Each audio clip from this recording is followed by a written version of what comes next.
Hey, deserving listeners, it's time to continue watching Geoffrey and Varya's story. As I will try to say at the beginning of all these episodes, I know about the allegations to Geoffrey, and I don't want to glorify him if the allegations are true. And I also want to raise awareness for domestic violence and intimate partner violence. And if you are suffering or you know someone who is from intimate partner violence or highly coercive relationships, high control relationships, go to the hotline.org. This is a website that has a lot of resources and can really, on the ground, help you out with the situation. So go to the hotline.org. Let's get to the show. I respect her decision to go to her friend's house, but at the same time, I can't help being hurt.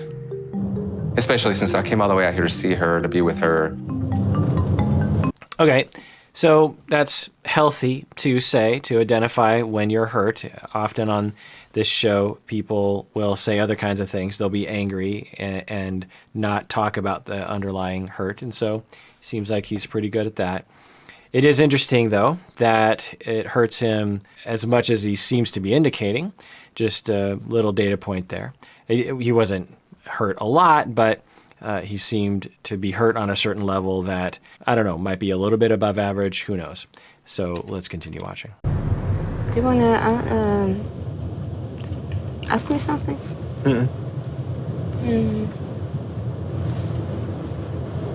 You're tired, I see. Or maybe upset. Well, I think that you should reconsider staying over tonight, because I would like your company. I'd like to sit up and chat with you and talk with you. And We're gonna hang out and talk and have some food. It's just hard not to read into everything, knowing the allegations that are, discussed on the internet about Geoffrey. But independent of that, he is saying that he's upset that she isn't going to spend the night with him in the hotel room on the first night, and that his tactic to kind of influence her is to seemingly give her the silent treatment and to be quiet. So that is of note that we will keep watching as we move forward. It's not a functional way to, there'd be nothing wrong with Geoffrey in this moment to say, like, so I just want to let you know, it kind of hurts my feelings. I flew all this way, but I totally get it. You don't want to rush into things, and so we'll take things at your pace. It makes sense. But I have to say, I'm a little bummed out. He did do a little bit of that, but then he seemingly was giving her the silent treatment, trying to punish her. I don't know. It's hard to tell. I'm really disappointed that she promised her friends that she wasn't going to spend the night with me tonight, because the whole premise of this trip is to get to know each other a lot more. I hope she likes me. I hope I'm everything that she thought I was going to be. Honestly, it doesn't make sense to me. So, again, everything, I'm just reading into it. So it doesn't make sense to him. So for people who have traumatic histories and who have a style of dealing with distance through control, they will say similar things. I don't know if he's one of these people, but they will say things like, it doesn't make sense to me and I don't like it. Instead of having empathy and saying, like, well, I guess she's a little afraid. The other trigger point for some people who exhibit high control is she's listening to her friends. And that often inherently, even if the friends aren't really overtly influencing her to move away from him, is often a threat to a high control person. And to that be explicit, like, oh, the enemy, the friends, is something that we'll keep an eye on as well. Geoffrey, can you come here?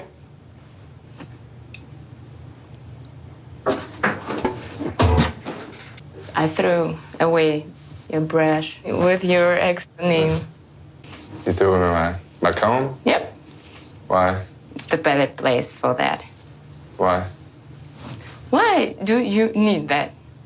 Because my hair? You can buy another? It's like a memory. A comb is a memory? Yep. Okay, so what it looks like is that Geoffrey had a comb with his ex's name on it, which I have to say is kind of interesting that I didn't know people put names on combs, but there's that. And apparently he really likes this comb, and he brought it on his trip, and then Varya sees that and then didn't like it and threw away the comb. And now Geoffrey seems to be confused that she would be upset about the comb. I don't know what to make of this. It's a bit weird to me. Is he that oblivious? Is he really attached to the comb? Is he trying to say something with the comb? Does he want to involve his ex somehow, at least in spirit, in their relationship? I'm really curious as to what's going on here. I don't understand. Like what? You don't need it. I need it for my hair. I can buy you another thing. You want to irritate me? Okay, I see. I don't want to irritate you. I don't know why the name is on there, but it's just a comb. I just got a comb. I just don't like it. I think it's weird to have a comb with your ex name, and he brought it to Russia and used it inside my face. Yeah, or is he just completely oblivious to how that would affect someone, or did he honestly just actually, given what we've seen so far, I would speculate, this is all speculation that I would need kind of confirmation from Geoffrey around, but I would speculate that his divorce wasn't that long ago, I think, within a year, maybe even less time than that. And he probably has some grief around the breakup and some residue feelings, which would be totally normal. And there's a part of him that wants to hold on to that past, which is, again, totally normal. And part of that was to hold on to this comb that has her name on it. And maybe it became part of the background to him, and he just really likes that comb. And he didn't really focus on the name, but it did provide him some comfort of some holding on to something in the past. And maybe he didn't even think about bringing the comb with him. And he brings the comb, she sees it, and basically in this moment, throwing the comb away is accusing him of shoving something in her face, as she's saying. And then right away he feels ashamed or guilty, like, oh, I just made a mistake. So how do I account for that? Speculation. I could see him at a Y in the road where on one direction he comes forward with the truth and he's like, oh, well, you know what? I actually still am kind of grieving my past marriage, and I think that's probably why I kept the comb. Yeah, it is kind of weird that I brought it with me. But yeah, maybe it was because I still have some residue feelings about that. And you're right, I should get rid of the comb and maybe buy another one while I'm here. So with that one, the pro to that is that you got to be honest. The con to that is that you might open yourself up to ridicule or even rejection. She might say something like, well, I don't want someone who's still hung up on his ex. So that's one direction. Another direction would just act like you have no idea what's going on. Well, what are you talking about? It's just a comb. I don't know why it's on there. Nothing to see here, as a way of trying to manage her feelings. Like, there's nothing to worry about. It was inconsequential. No big deal. That would be my speculation as to what's going on there. I, of course, have no idea. Just don't understand that. Why are you smiling? It's just a comb to me. Like, I put no memory in this whatsoever. I don't even remember why it's on there. I don't care. I didn't ever expect that you would get jealous over something like this. Then think better in the future. Noted. I had no idea she could be so jealous over an ex. I hope that this is just a one-time incident. We've really turned a corner last night. So maybe I'm not seeing this right, but it seems strange that he would be surprised that she would not like the comb. I mean, she wasn't flipping out. She was just saying, nope, comb goes in the garbage. I'll buy you a new one. And he's talking about how he's just like so surprised. Like, how come this is happening right now? Why would that be happening right now? Well, maybe he's legitimately surprised. In which case, he would have to be oblivious or not quite bright. He doesn't come across like that to me, so let's assume that it's not that, or let's work on the assumption that he's not that. I, of course, have no idea. So let's say that he's not naive and he is smart enough to intuit that a comb like that would bother someone. Is he trying to do something with this? Is he trying to provoke jealousy? Is he trying to set up a situation where maybe he knows later on he's going to be jealous of her exes, so he can say, look, we both get jealous of each other's exes. I really have no idea. It seems like a little moment, but it might be emblematic of things to come. We'll see. Well, that was fun. Now I get to see your home. Huh? I've been in Moscow for 2 days now. Varya and I spent our first night together last night, which was great. Thank you. But things got a little weird this morning when she found a comb with my ex's name on it. Go ahead, please. But after she finished getting ready, she seemed to be over it. So I just want to go with the flow and really have a good time together. I wonder if he has traumas about being a bad person or something, or trouble with guilt. A lot of people actually will have syndromes around guilt and shame about making a mistake, and he seems to exhibit signs of that. Of course, I'm just speculating, but that would lend itself to the hypothesis I had later on, which is that he made a mistake and didn't really think it through. And then when she threw away the comb, he's like, oh crap, I made a mistake. And has a hard time with just saying, oh my God, I just screwed up and I'm sorry. That was a really dumb thing to do. He might have a really hard time admitting that. And what alternative do you have? So he could have said that. He's like, oh my God, I'm so dumb. I can't believe I brought a comb with my ex's name on it. It just slipped my mind. I'm so sorry. That was stupid. You're right. Throw it away. Let's buy another one. He could have done that. But that's admitting you're wrong. That's admitting that you are legitimately guilty. That's admitting that your partner is legitimately upset at you. And there's a lot of fears around that. Because if you're legitimately wrong, then you're legitimately dumpable and rejectable. If she's legitimately angry, then she can legitimately leave you. And some people will have that. Although for us, we would look at that and go, like, it's just a comb, she's not that upset. But for some people, they have so many traumas about rejection and abandonment or disapproval that any hint of disapproval is a big deal to them. And so it's really hard for them to admit that they're wrong. And instead, they'll resort to these other things like blame the other person, make the other person seem like they're crazy, act like it's no big deal, wonder, wow, you're making such a big deal out of everything. How come? Blah, blah, blah. He seems to exhibit at least a little bit in that direction. I'm guessing as the season progresses, we might see more. If we don't, then it's just one of those hypotheses that we just didn't get any other data to test it. Like just seeing this house and seeing that you stopped everything because you started talking to me. Seems like it's obvious that you have this ultimate goal of going to the US. I have the opportunity, okay? So you look at me as the opportunity for you to go to the US, right? I think you changed my words. No. Can you get a visa right now? Nope. No. Can a random person ask you, say, hey, will you marry me? And would you be able to get a visa then? Not random person who I... Okay, so this is interesting.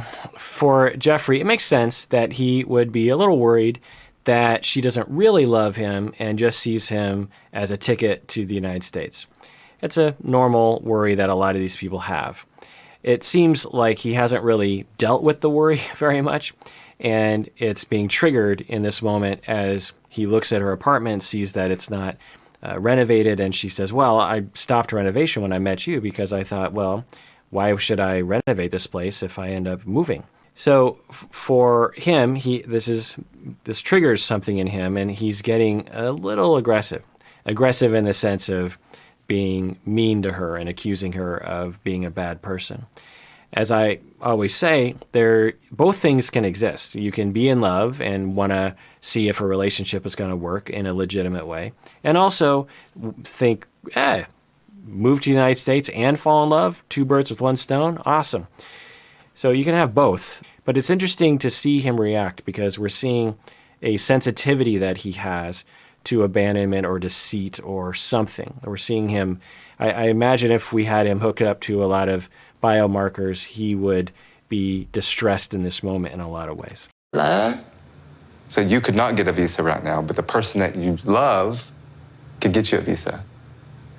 If he could, why not? What if when you get to America, you've got your green card, maybe something else will come along once you're there?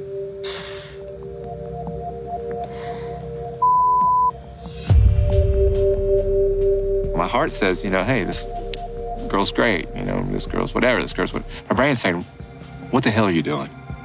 So, yeah, okay. And that didn't occur to you before? Before you got there? I think he's showing that he has some sensitivities to rejection.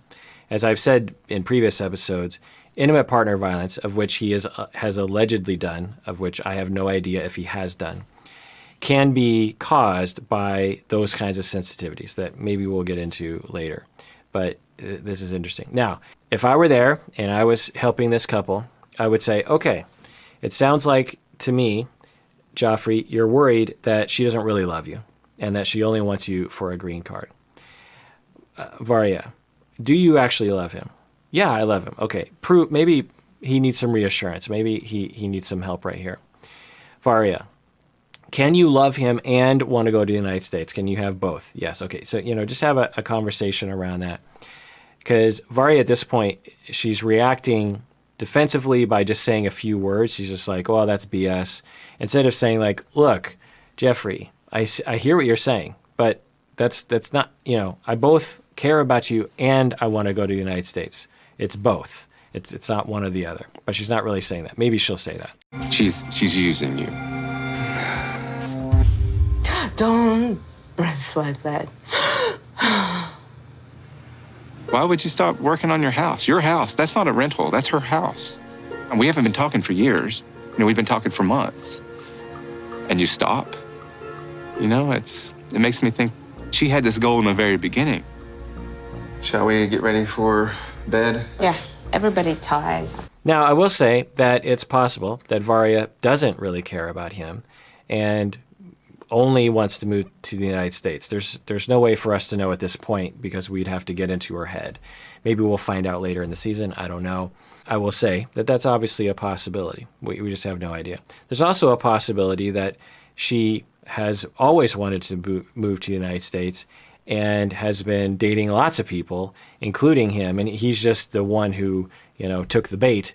And there's been other people that she's been dating as well, because we know that situation happens as well. I don't want to accuse Varya of that at all, but I'm just saying that some of you might be thinking, well, and I want to, say, I get it. There's a lot of possibilities here. And maybe because you've seen the rest of the season. But anyway, let's continue watching. This isn't about me just being suspicious. This is what's going on. It's obvious. I don't know what I'm going to do.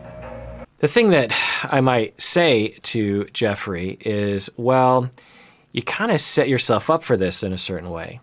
Because if you're going to date someone in a region of the world where it's known that a lot of people, according to even the Russian friend of his, where women will not really be in love with an American man and suck them in just because they want a visa to come to the United States. And as soon as they have residency, then they divorce and they go on with their life or whatever the scenario usually is.